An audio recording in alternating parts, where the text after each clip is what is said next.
शादी.com।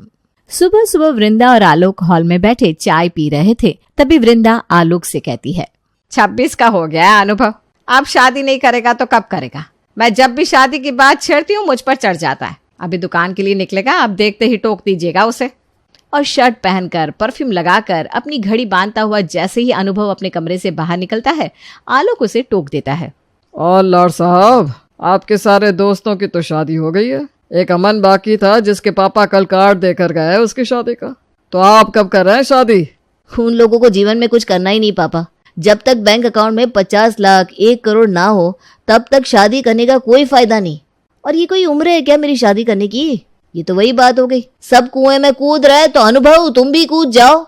और क्या ही फायदा होता है शादी करके? लड़की आएगी और सर पर नाचेगी मेरे, मुझे कंट्रोल करेगी। ऐसे ही मैं दुकान के काम में इतना बिजी रहता हूँ, फिर उसके लिए वक्त कहाँ से निकालूंगा?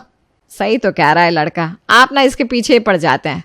अभी आप ही ने कहा ना कि अनुभव से बात करना। आप तो बड़ी चंट निकली वृंदा जी, सारी होशियारी मेरे साथ ही करती है। अपने बेटे तक अपनी बात भी पहुंचा देती है और खुद को अच्छा दिखाकर मुझे खराब बता देती है। हाँ लड़िए, आप मुझसे लड़िए, जिंदगी भर आपने यही तो किया है। अपने माँ बाप की रोज की लड़ाई देखकर अनुभव अपने घर से बाहर निकल जाता है। इसलिए शादी करेगा क्या वो? क्या एग्जाम्पल सेट कर रहे हैं आप अपने बेटे के सामने? जिंदगी भर जिसने अपने माँ बाप को लड़ते देखा हो, उसे कहाँ हिम्मत होगी शादी करने की? तेरा भाई कम था क्या जो तू भी टीवी की तरह शुरू हो गई? तू अपने ससुराल की फिक्र कर, अपने बेटे की हम देख लेंगे यहाँ। और आप ना कुछ समझते ही नहीं, बाप का डर बेटे को होना बहुत जरूरी है। आपने अनुभव से पूछा तो इससे ये तो पता चल गया कि उसके जीवन में कोई लड़की नहीं है। उसे ना नुकुर करने दीजिए, हम लड़की देखना शुरू करते हैं। अच्छी लड़की मिलने में 6 महीने साल भर गुजर जाएंगे और फिर वो खुद सामने से कहेगा, मम्मी मेरी शादी कर दो, मम्मी मेरी शादी कर दो। मई जून जुलाई में मम्मी मेरा जी नहीं लगता दुकान की कमाई में। रोज वृंदा यही सोचती कि कब उसका बेटा अनुभव ये बात कहेगा। और इसी तरह 1 साल बीत जाता है और अनुभव हो जाता है 27 साल का। एक रोज लड़की की तस्वीर दिखाते हुए ज्योति अनुभव से कहती है, इस लड़की का रिश्ता आया है, बता तुझे लड़की ठीक लग रही है? बात आगे बढ़ाऊं? पढ़ी लिखी भी है, ऊपर से एथलीट भी है। अरे ना भाई ना, मुझे कोई एथलीट वैथलीट नहीं चाहिए। कर तब करवाएंगे क्या बहू से अपनी? हमें तो ऐसी लड़की चाहिए जो घर बार रसोई संभाले और हमारे परिवार की इज्जत को 4 दीवार के अंदर ही रखे। ये उछल कूद हुड़दंगी करने वाली बहू का हमारे यहाँ क्या काम? पहले आपका बेटा शादी के लिए हाँ तो करे, अब तो पहले ही शुरू हो जाती है मम्मी, जैसे कि आपको सब पता है। लीजिए फिर आप ही दिखा दीजिए अनुभव को फोटो और मना लीजिए उसे शादी के लिए। पिछले 2 सालों से आप लोग कोशिश कर रहे हैं ना, मान गया क्या आपका सुपुत्र? अब ज्योति अपने भाई से बात कर रही है तो आप बीच में क्यों बोल रही हैं वृंदा जी? बोलो बोलो बेटा, तुम बोलो। मम्मी को बोलने दो अनुभव, तुम बताओ अपने मन की, कैसी लग रही है ये लड़की? करेगा शादी? ठीक है दीदी, पर मैं और लड़कियों की फोटोज देखना चाहूंगा। अरे वाह जी, मान गया अनुभव। मैंने भगवान को प्रसाद बोला था, जल्दी से जाइए और भगवान को लगाने के लिए 501 की मिठाई ले आइए। अभी इसकी शादी होगी तो ऐसे ही इतना खर्च होना है क्या? 501 की मिठाई लाऊंगा, 51 की लाकर रख देता हूँ। आज आप कुछ भी बोलिए, मैं आपसे नहीं झगड़ूंगी, बड़ी खुश हूँ मैं आज। वृंदा की खुशी का कोई ठिकाना नहीं था, मानो उसके पैरों में घुंघरू बन गए हो। वो अपने सारे रिश्तेदारों को फोन करके अनुभव के लिए लड़कियों की फोटोज भेजने के लिए कह देती है। इसी में पड़ोसन नयनतारा वृंदा के घर आती है। पूरे गांव में तूने ढिंढोरा पीट दिया है वृंदा, पर मुझे खबर नहीं थी। मोहल्ले की 4 शादियां करवाई है मैंने, पैसे की बात है क्या? अरे कितना पैसा लेती है तू रिश्ता बताने का? 11,000 ना? मेरे बेटे के लिए मैं 51,000 लगा दूं। तू बस मेरे लिए सबसे अच्छी लड़की का रिश्ता लेकर आ। लड़की घरेलू चाहिए मुझे। यहाँ वृंदा को घरेलू लड़की की तलाश थी तो वहां अनुभव कुछ और ही सोच रहा था। अब तो शादी के लिए राजी हो गए भैया, तो अब क्या शर्माना? जरा बताइए कैसी लड़की चाहिए आपको, तो हम भी दिमाग लगाए। अगर आपकी पसंद की लड़की कहीं मिले तो बात आगे चला देंगे। मुझे तो एक ऐसी लड़की चाहिए जो सुंदर हो, गोरा रंग हो, ताकि मेरे बच्चे सुंदर सुंदर हो। सुंदरता के साथ मैं कॉम्प्रोमाइज नहीं कर सकता, मेरे वंश की बात है भाई। और साथ ही अगर वो मेरा बिजनेस संभाल ले तो फिर बात सेट है भाई। घर में अगर किसी के लिए रिश्ता देखा जा रहा हो तो बच्चे से लेकर बूढ़े तक सभी अपने हिसाब से रिश्ते बताने शुरू कर देते हैं। तो क्यों अपने देवर को रिश्ते बता रही है? वो देवरानी आकर तेरे ही ससुराल की संपत्ति के 2 हिस्से करेगी। नहीं मम्मी, मैं तो चाहती हूँ कि अनुभव भैया की शादी हो जाए और उनके खाने पीने की जिम्मेदारी उनकी बीवी उठा ले। इन लोगों के पीछे यहाँ तो मेरी जिंदगी झंड हो गई है। 2 सालों से रिश्ते की बात चल रही है, पर एक भी लड़की को देखने नहीं गया कोई। और जहां तक रही हिस्सेदारी की बात, अनुभव भैया काम तो 2 रुपए का नहीं करते, सिर्फ जाकर दुकान में अपने भैया को छुट्टी देते, जिसके बदले इसके भैया इसके हाथ में 50,000 रुपये रख देते। जब बीवी आएगी तब रंजीत भी इसे पैसे देना बंद कर देगा, खुद कमाएगा तब इसे समझ में आएगा कि भैया थे तो पैसे कितनी आसानी से आ रहे थे, भाभी खाना दे रही थी। हाँ, तो फिर तू देख, और कोई कामकाजी लड़की ही लाना जो आती ही रसोई संभाल ले। और ऐसे ही अनुभव का परिवार आज प्रीति को देखने जाने वाला था। प्रीति के घर पहुंचते ही रास्ते में फुसफुसाता हुआ आलोक वृंदा से कहता है, अनुभव मान गया। मानता ही, माँ की पसंद है, खराब तो हो नहीं सकती। और पूरा परिवार पहुंचता है प्रीति के घर, जहां प्रीति अपनी भेजी हुई फोटो और बायोडेटा से बिल्कुल अलग कोट सेट पहनकर अपने कमरे से बाहर आकर पैर पर पैर चढ़ाकर सभी के सामने बैठ जाती है। यही एटीट्यूड तो चाहिए। यही एटीट्यूड तो नहीं चाहिए। अगर लड़की इतनी ज्यादा स्मार्ट रहेगी तो अनुभव भैया की शादी के बाद भी रसोई मुझे ही संभालनी पड़ेगी। नहीं, ये रिश्ता नहीं होने दूंगी मैं। क्या करती हो तुम Preeti? I am a business woman, मैंने शुरू से अपने पापा का बिजनेस संभाला है। और खाना वाना बेटा, तुम्हारी पर्ची में तो लिखा था कुकिंग तुम्हारी हॉबी है। जी आंटी, खाना तो मैं बना लेती हूँ और हॉबी भी है मेरी कुकिंग, पर हॉबी हर रोज थोड़ी ना की जाती है, साल में 2 बार, क्योंकि बिजनेस के बाद मेरे पास खाना बनाने के लिए टाइम कहाँ होता है। किस चीज का बिजनेस है तुम्हारा? टेक्सटाइल। यही तो बिजनेस मेरा भी है। स्टॉक कहाँ से लेती हो और टर्नओवर? प्रीति और अनुभव वही बातें करने लगते हैं, जिसे देखकर चैताली की टेंशन बढ़ती जाती है और वो अपनी सास के कानों में फुसफुसाते हुए कहती है, भैया की शादी करनी है मम्मी जी। इसका मतलब ये नहीं कि ऐसी लड़की ले आए जो सास ससुर के सामने पैर पर पैर चढ़ाकर बैठे। ढंग नहीं है जरा भी। ये नहीं हुआ कि साड़ी पहनकर आ जाए, कैसे कपड़े पहनकर आइए, मोहल्ले वालों के सामने इज्जत का भाजी पाला हो जाएगा मम्मी जी। और अपनी बहू की कही बातें सुनते ही वृंदा तो सीधा खड़ी हो जाती है। जितना बोलना आपने अपनी बेटी प्रीति को सिखाया है, उसके आधे संस्कार भी उसमें दे देती बहन जी, तो हमें यहाँ से उठकर भागना ना पड़ता। बायोडेटा में तो आपने लिखा था संस्कारी लड़की, पर आने के बाद उसने हमारे पैर तक नहीं छुए। चलो अनुभव, हम ऐसे घर में रिश्ता नहीं करेंगे। बस ये रिश्ता यहीं कट जाता है। 2 दिन बाद गया तो गया रिश्ता, एक ही बार में थोड़ी ना कोई शादी ब्याह की बातें हो जाती है। मैंने तो 21 लड़कियां छाटी थी, तब जाकर चैताली को पसंद किया था। लड़की तो ऐसी होनी चाहिए जो सभी के मन को भाए। हमें कौन सा परिवार से अलग जाकर रहना है, जॉइंट फैमिली का घर है, माननी तो सबकी पड़ेगी। अनुभव, वैसे पापा ने एक लड़की बताई है, उनके दोस्त की बेटी है, कल हम वहां जा रहे हैं, तैयार हो जाना। और अनुभव का परिवार पहुंच जाता है शर्मा निवास, जहां पूरे परिवार को रमा बहुत पसंद आती है। और आती भी क्यों ना, वो इतनी गुणवान जो थी। एक बार भी बोलना नहीं पड़ता कि रमा ये कर दो, सब कुछ रमा खुद ही कर देती है। 14 साल की थी रमा, तभी उसने घर का सारा काम संभाल लिया था, क्योंकि मेरा एक एक्सीडेंट हो गया था। मैं ज़्यादा कुछ कर नहीं पाती थी। अपने भाई बहनों का टिफ़िन बनाना, उन्हें स्कूल भेजना, मेरे लिए खाना बनाना, अपने पापा को टिफ़िन देना, सब कुछ रमा ने ही किया। एक रिश्ता आप लेकर आई थी और ये मेरे दोस्त की बेटी है। अब फर्क देख रही है आप दोनों के संस्कारों में?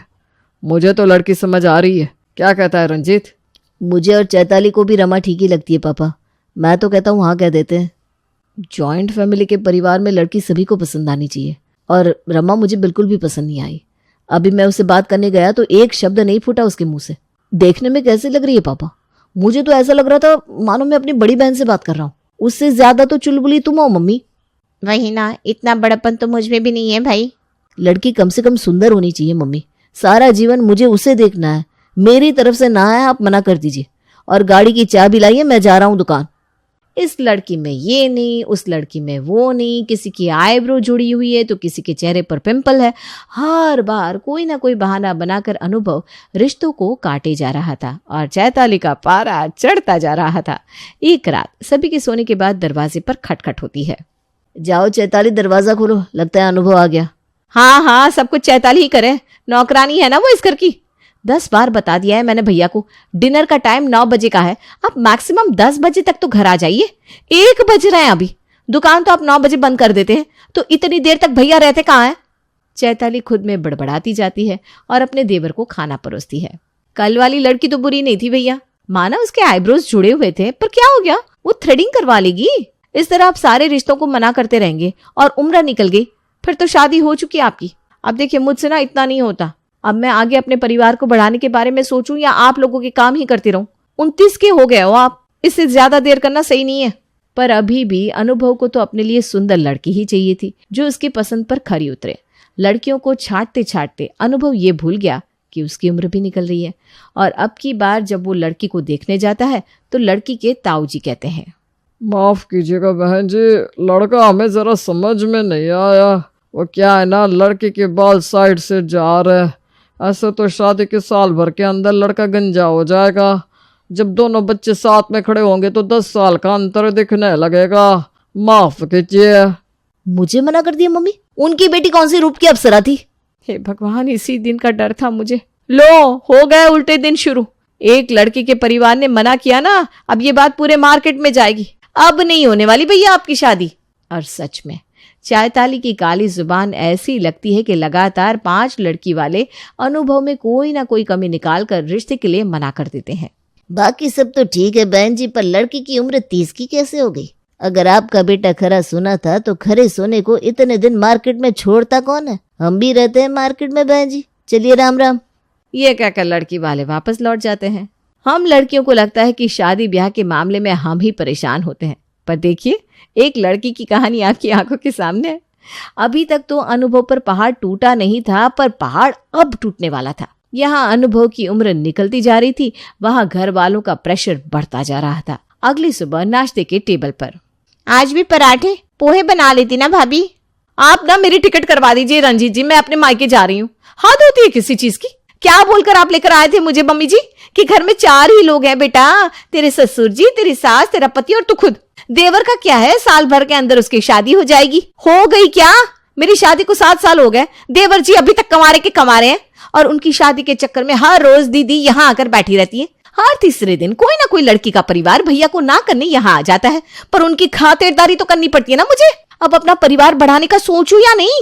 सबको लगने लगा है मुझ में कमी है। कमी मुझ में नहीं है, इस घर के लोगों में है। मुझे अपने पति के साथ समय ही नहीं मिलता। कहाँ से हो बच्चा? मैं आज शाम की ट्रेन से अपने मायके जा रही हूँ और उसी दिन लौटूंगी जिस दिन भैया की शादी फिक्स हो जाएगी, बस। और जैसे ही ज्योति ये सुनती है कि उसकी भाभी जा रही है, वो भी अपना सामान बांधना शुरू कर देती है। भाभी तो चली गई मम्मी, मैं भी निकलती हूँ। वो क्या है ना, मैं अपना छोटा बच्चा छोड़कर आती हूँ अनुभव के पीछे बार बार। मेरी सास भी वहां परेशान हो जाती है। हाँ, तू तो भागेगी ही, क्योंकि अब सारा काम तुझ पर आने वाला है। अब कब करेगा तू शादी अनुभव? इस उम्र में मुझसे रोटियां बनवाएगा क्या? मुझे तो पहली लड़की पसंद आ गई थी मम्मी, पर तब तुम्हें करतब करने वाली लड़की नहीं चाहिए थी। और तब भैया का कहना था कि अच्छी खासी लड़की छांटो, सभी की सुनो। कौन लेगा जिम्मेदारी अब रसोई की? अभी मेरी शादी हो गई होती तो इतना ड्रामा नहीं होता ना। ऐसे तो तूने भी लड़कियों में कम ऐब नहीं निकाले। जिससे शादी करनी होती है ना, वो कैसी भी लड़की से शादी कर लेता है। और अगर तू जिद पर आ जाता प्रीति से शादी करने के, तो कौन ही तुझे मना कर पाता। ऐसे तो तू सब कुछ अपने मन की करता है। उस दिन तेरे मन में भी 19-20 होगा, तभी तू आगे नहीं बढ़ा। और किसी भी दूसरे घर की तरह प्रॉब्लम के सॉल्यूशन निकलने की जगह यहाँ सभी के बीच कलेश शुरू हो जाता। 6 महीने बाद चैताली के फोन पर अनुभव का फोन आता है। आपका ससुराल आपको बुला रहा है भाभी, लड़की मिल गई है। यहाँ एक कॉल घर की बड़ी बहू को जाता है तो दूसरा ज्योति को। मैं तो सोने का नेकलेस लूंगी और तेरे भांजे को सोने के कड़े देगा तू। मैं आ रही हूँ, बड़ी मेहनत की है मैंने तेरी शादी के पीछे। और सभी एक एक कर अनुभव के यहाँ पहुंचते हैं। मैं जाने कौन सी लड़की पसंद की है इसने, अभी तक तो मुझे बताया भी नहीं। शादी मंदिर में हो रही है, ज्यादा किसी को बुलाने की जरूरत नहीं है मम्मी। क्लोज रिश्तेदारों को बुलाना हो तो बुला लो। शादी की तारीख 7 है। हर बार लड़की जब सामने आई तो किसी न किसी को उससे प्रॉब्लम हुई, इसलिए इस बार मैंने पहले ही सब कुछ फाइनल कर दिया। किसी को बुलाओ या ना बुलाओ मम्मी, मेरे ससुराल वालों को तो कार्ड दे देना, वरना वो नाराज हो जाएंगे। यहाँ भैया मंदिर में शादी कर रहे हैं, कार्ड नहीं छपवा रहे, और आपके ससुराल वालों को कार्ड चाहिए। अब उनके लिए स्पेशल कार्ड छपवाए क्या? इतनी मुश्किल से तो शादी हो रही है। और आखिरकार 4 दिन बाद सभी मंदिर पहुंचते हैं। सहरा बांधकर घोड़ी पर चढ़कर अनुभव दूल्हा बन ही जाता है, पर उसकी दुल्हन कोई और नहीं, उसकी दुकान के स्टाफ मोहन की बहन सीता होती है। नौकर से रिश्ता जोड़ लिया भैया आपने। मेरा मतलब है जीजा जी, मैं आपका एहसान कभी नहीं चुका पाऊंगा। यही लड़की मिली थी क्या इसे? स्टाफ की बहन से शादी कर रहा है। तो आप ले आते किसी होर की अप्सरा को भैया के लिए। किसी को लड़की मिल नहीं रही थी, अब जो हुआ सो हुआ। फेरे पर बैठे हुए दोनों, जाकर उन्हें आशीर्वाद दीजिए। किसी तरह शादी संपन्न हो जाती है। पूरा परिवार अनुभव और सीता को आशीर्वाद देता है। खुशनसीबी से अनुभव का इंतजार ऐसा फल लाता है कि सीता एक बहुत ही अच्छी बहू साबित होती है और बहुत ही अच्छी पत्नी भी, और वृंदा का परिवार पूरा हो जाता है।